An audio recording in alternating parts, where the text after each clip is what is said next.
Hello student, मैं अमृता अपने YouTube channel the exam source में आपका स्वागत करती हूं। आज आप लोगों के सामने एक बार फिर से उपस्थित है एक नए टॉपिक के साथ, जो अपना टॉपिक है स्वास्थ्य है और स्वास्थ्य में पार्ट 3 है जो बहुत ही इम्पोर्टेंट है। चलिए देखते हैं स्वास्थ्य में पार्ट 3 क्वेश्चन को, जो आप लोगों के लिए बहुत ही इम्पोर्टेंट है। चलिए पहला क्वेश्चन देखते हैं। पहला क्वेश्चन क्या है? स्वास्थ्य शिक्षा की स्थापना कब हुई है? तो स्वास्थ्य शिक्षा की स्थापना कब हुई थी? 1956 ईस्वी में हुई थी। स्वास्थ्य शिक्षा की स्थापना जो है 1956 ईस्वी में हुई थी। अगला देखिए, विश्व मानसिक दिवस कब मनाया जाता है? तो विश्व मानसिक दिवस कब मनाया जाता है? तो यह 10 अक्टूबर को मनाया जाता है। यह 10 अक्टूबर को मनाया जाता है। अगला है, रोग वाहक एजेंट को क्या कहते हैं? तो रोग वाहक एजेंट को क्या कहते हैं? तो इसमें आपको बताना है रोग वाहक एजेंट को क्या कहते हैं। तो उसे क्या कहते हैं? उसे वेक्टर कहते हैं। अगला है, लूप का प्रयोग किसके द्वारा गर्भ को रोकने के लिए किया जाता है? लूप का प्रयोग जो है किसके द्वारा गर्भ रोकने के लिए किया जाता है? तो वह किसके लिए किया जाता है? तो वह किसके लिए? महिला के लिए किया जाता है। और ये लूप क्या होता है? लूप जो है एक सरल एवं सफल विधि होता है। यह क्या होता है? एक सरल और सफल विधि होता है। और इसे यह एक प्लास्टिक का बना हुआ होता है। यह एक प्लास्टिक का बना हुआ होता है। एक प्लास्टिक का बना हुआ छल्ला होता है। इसे स्त्री क्या करती है कि अपने बच्चेदानी में रख देती है। इसे बच्चेदानी में, वह स्त्री के बच्चेदानी में रख दिया जाता है और इससे क्या होता है जो है गर्भधारण नहीं होता है। अब इसे कुशल डॉक्टरों के द्वारा दिखाना चाहिए। अगला है, गर्भ रोकने के लिए सबसे सरल और सफल विधि क्या है? गर्भ रोकने के लिए सबसे सरल और सफल विधि क्या है? तो जेली या क्रीम, और एक है डायफ्राम। यह जेली और क्रीम और एक क्या है? डायफ्राम है। तो जेली या क्रीम क्या होता है? यह जो है, यह बच्चेदानी के मुंह पर इसे क्या किया जाता है? लगा लिया जाता है ताकि गर्भधारण न हो। अगला है, ओरल पिल्स क्या होता है? ओरल पिल्स क्या होता है? तो ओरल पिल्स जो है, माला डी को ही ओरल पिल्स कहते हैं। यह एक क्या है? मेडिसिन है। इसे मुंह के द्वारा प्रतिदिन ग्रहण की जाती है। इसे मुंह के द्वारा प्रतिदिन ग्रहण की जाती है। उसे क्या कहते हैं? ओरल पिल्स कहते हैं। अगला है, गर्भधारण रोकने का सबसे अस्थायी विधि क्या है? तो गर्भधारण रोकने के लिए सबसे अस्थायी विधि क्या होता है? तो सबसे अस्थायी विधि क्या है? तो यह महिला नसबंदी है। क्या है? महिला नसबंदी। उसे क्या कहा जाता है? ट्यूबोक्टोमी कहा जाता है। अगला है, जलन उत्पन्न करने वाले विष क्या है? तो आपको बताना है कि जलन उत्पन्न करने वाले विष क्या है। तो क्या है? यह कास्टिक सोडा और अमोनिया है। क्या है? कास्टिक सोडा और अमोनिया जलन उत्पन्न करने वाले विष हैं। अगला देखिए, आहार नाल को हानि पहुंचाने वाले विष कौन है? आहार नाल को हानि पहुंचाने वाले विष कौन से हैं? तो क्या है? पारा है, शंखिया है और पिसा हुआ सीसा है। क्या है?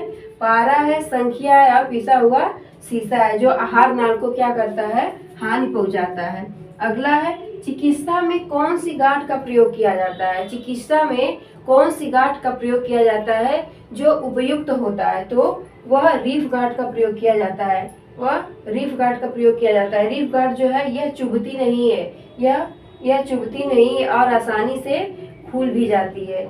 इसलिए जो है डॉक्टर जो है रीफ गांठ का ही उपयोग करते हैं। अगला है, घरेलू तौर पर किस गांठ का प्रयोग करते हैं? तो घरेलू तौर पर किस गांठ का प्रयोग करते हैं? तो घरेलू तौर पर जो है ग्रेन गांठ का प्रयोग करते हैं। ग्रेन गांठ क्या होता है? यह चुभने वाली होती है। क्या होती है? यह चुभने वाली होती है। और अगला है, कलाई को सहारा देने के लिए किस झोली का प्रयोग करते हैं? कलाई की हड्डी को टूट जाने पर किस झोली का प्रयोग किया जाता है? तो यह कालर कफ झोली का प्रयोग किया जाता है। अगला है, सेंट जॉन झोली का प्रयोग करते हैं। सेंट जॉन झोली का उपयोग करते हैं। तो सेंट जॉन झोली का प्रयोग जो है हंसली की हड्डी टूटने पर किया जाता है। हंसली की हड्डी टूटने पर क्या किया जाता है? सेंट जॉन झोली का प्रयोग किया जाता है, यह बहुत ही अच्छा होता है। आइए अगला क्वेश्चन देखते हैं। गृह परिचारिका के गुण होते हैं, तो बताना है कि गृह परिचारिका के गुण कौन कौन होते हैं। तो यह गृह परिचारिका के गुण जो होते हैं, उत्तम स्वास्थ्य भी होते हैं और हंसमुख स्वभाव का होना चाहिए और कोमल और चतुर स्वभाव का होना चाहिए। गृह परिचारिका के गुण जो है उत्तम स्वास्थ्य का होना चाहिए, हंसमुख स्वभाव का होना चाहिए, कोमल और चतुर भी होनी चाहिए। अगला है सैया घाव क्या है। तो सैया घाव क्या है, यह आप लोग को बताना है कि सैया घाव किसे कहते हैं। तो यदि कोई व्यक्ति गंभीर रोग या दुर्घटनाग्रस्त के कारण लंबे समय तक बिस्तर पर लेटा रहता है, लंबे समय तक बिस्तर पर लेटा रहता है, करवट नहीं बदल पाता है, तो वह क्या हो जाता है, वहाँ घाव हो जाता है, उसे ही क्या कहते हैं, सैया घाव कहते हैं। अगला है बरनाल का प्रयोग करते हैं।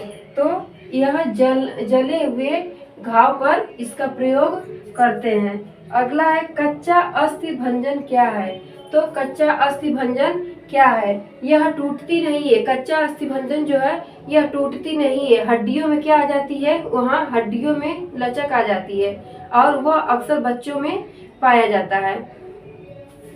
अगला है इन्फ्लुएंजा किससे फैलता है। इन्फ्लुएंजा किससे फैलता है, तो इन्फ्लुएंजा जो है अशुद्ध वायु से फैलता है। अगला है काली खांसी कितने साल के बच्चों में होती है। तो आपको बताना है कि काली खांसी जो है कितने साल के बच्चों में होती है। काली खांसी को कुकुर खांसी भी कहते हैं, काली खांसी को कुकुर खांसी भी कहा जाता है। वह कितने साल के बच्चों में होती है, तो 5 साल से कम आयु के बच्चों में ज्यादातर देखी जाती है। अगला है अशुद्ध जल से फैलने वाले रोग कौन कौन से हैं। अशुद्ध जल से फैलने वाले रोग कौन कौन से हैं, तो अशुद्ध जल से फैलने वाले रोग जो है हैजा है, पेचिश है, अतिसार है और क्या है, टाइफाइड है। अगला है हैजा फैलाने वाले जीवाणु का नाम क्या है। तो हैजा फैलाने वाले जीवाणु का नाम क्या है, तो यह विब्रियो कालेरा है। हैजा फैलाने वाले जीवाणु का नाम क्या है, विब्रियो कालेरा है। अगला है कर्णफेर के लक्षण हैं। तो बताना कि कर्णफेर के लक्षण क्या होते हैं। तो इसके लक्षण है लाल ग्रंथियों में सूजन आना। क्या होता है, लाल ग्रंथियों में सूजन आ जाती है। कर्णफेर किसे कहते हैं, कर्णफेर जो होता है कान के पास क्या होता है, फूल जाता है, बहुत सारा इतना फूल जाता है और यहाँ दर्द करने लगता है, लाल ग्रंथियां होती हैं उसमें सूजन आ जाती है। अगला है फेफड़े के तपेदिक को क्या कहते हैं। फेफड़े के तपेदिक को क्या कहते हैं, इसे आप लोगों को कमेंट बॉक्स में बताना है कि फेफड़े के तपेदिक को क्या कहते हैं।